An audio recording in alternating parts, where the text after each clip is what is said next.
Magandang araw mga ka-abi. So for today's video, mag-update lang tayo sa mga kalapati natin. Ito yung mga kalapati natin. So napagbubunutan na at natuloy na yung first molting. Ang problema rito mga ka-abi, mali nga ang nangyari.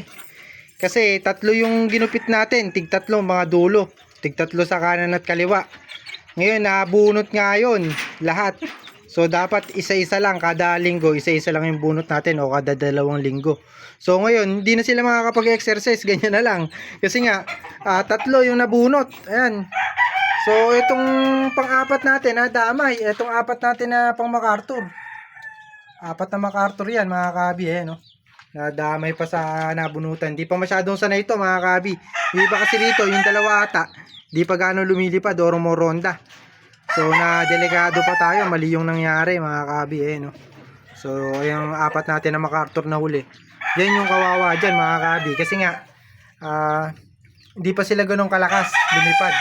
So yan yung iwasan nyo mga kabi na gawin kapag nag-force molting kayo. Kapag hindi pa masyadong sanay yung kalapati nyo, huwag nyo ipo-force molting o yung bubunutan na hindi na makakalipad. Pwede kayo magbunot yung isa-isa lang, isa-isang bagwis kada dulo.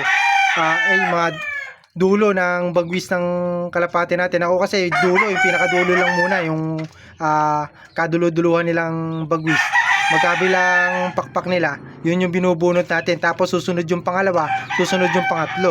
So ganyan lang ako mag force molting mga kabi. Tatlong bagwis lang sa kanan, tatlong bagwis sa kaliwa. So kada 2 weeks yun, nagbubunot tayo. Kaso ang nangyari nga dito mga kabi, ibinilin ko lang.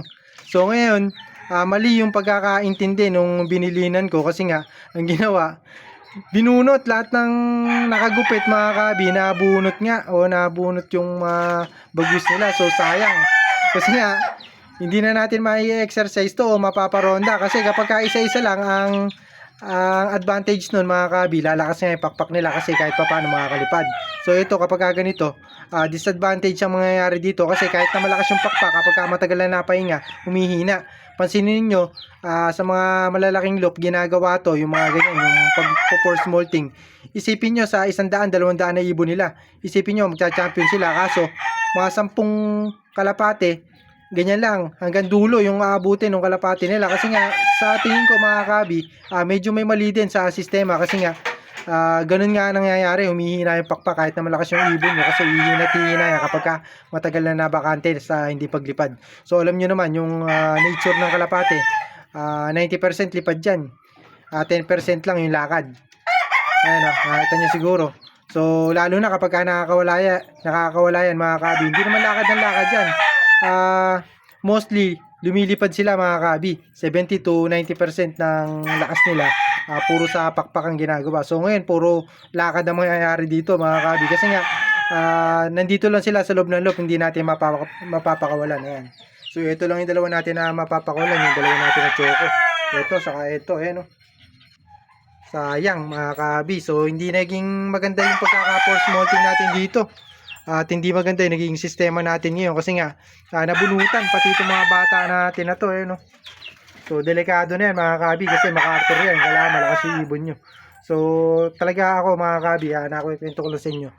At kumbaga para may matutunan din yung mga newbie, iwasan nyo talaga na mag force molting kayo ng sabay-sabay yung pagbubunot ng pakpak o ng bagwis ng kalapate. Ayan. So update naman tayo sa breeder natin. Meron pa tayong manok dito ngayon no. May manok pa tayong bago. Ayan, pumpkin sweater. Straight comb pumpkin sweater. Kasi ito naman yung ito yung 7th overall. Norte at South. Norte, finisher to. Tapos South, 7th overall champion yan, Cat Balogan Race. 7th overall champion, ibig sabihin na kung 7 laps yun, 7 laps siya na kumbaga 7 laps overall champion yan, 7th overall. Ayan.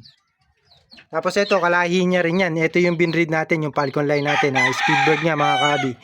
Bali yung kapatid niya ito na buo. Finisher nga nung nakaraang race natin ng summer. Ayan. So yan yung pinagpares natin. So titingnan naman natin yung iba natin na breeder. So ito muna yung mga stock bird natin. Ito. Solid to mga kabi. Ayan. Solid yan. Nakita nyo naman siguro itsura. Solid.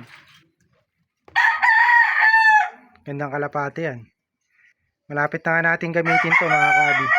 Ito rin, gagamitin na natin to, yung homer natin. Ayan, sila pagpaparisin natin yung dalawang homer natin. Ayan. So, yung breeder natin na ginagamit ngayon, nasan ba? Ito mga kabi. Ito yung, ano yung tawag dito? Si Tacloban.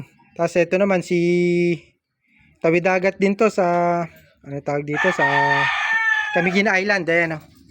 Ayan, so parehas yan, norte at south, tawid dagat yan mga kabi. Ito, finisher ng norte, 2 times ng norte, 2 times ng south, 2 times tawid dagat to mga kabi. 7 laps at saka 6 laps ata ang tinapos na ito. Ayan, sa south.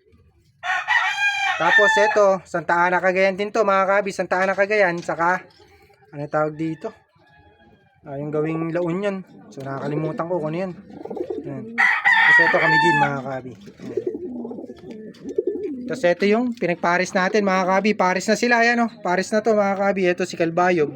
Tawid dagat. Multiple pooling winner to sa norte. Tapos sa south. Ano nga siya? Finisher.